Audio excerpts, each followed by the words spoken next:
Hi everyone. Welcome to Easy English with Bright.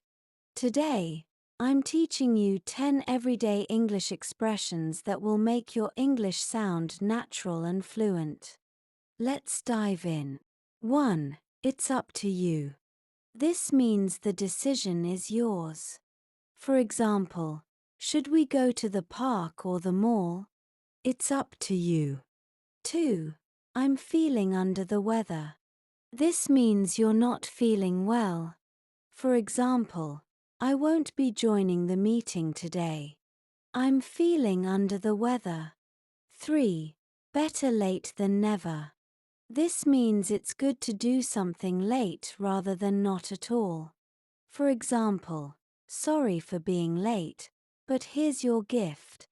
Better late than never. 4. Break the ice. To start a conversation in a relaxed way. For example, he told a funny story to break the ice at the party. 5.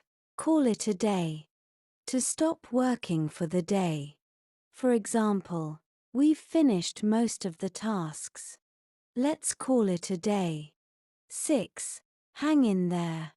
This means to stay strong and not give up during tough times. For example, the exams are tough, but hang in there, you're almost done.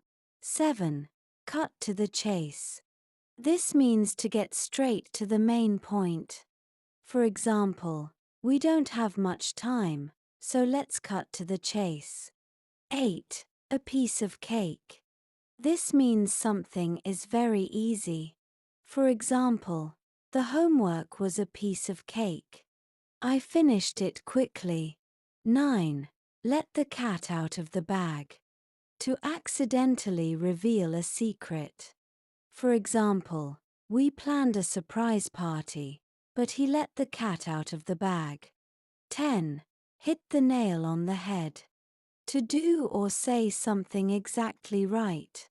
For example, when you said we need better communication, you hit the nail on the head.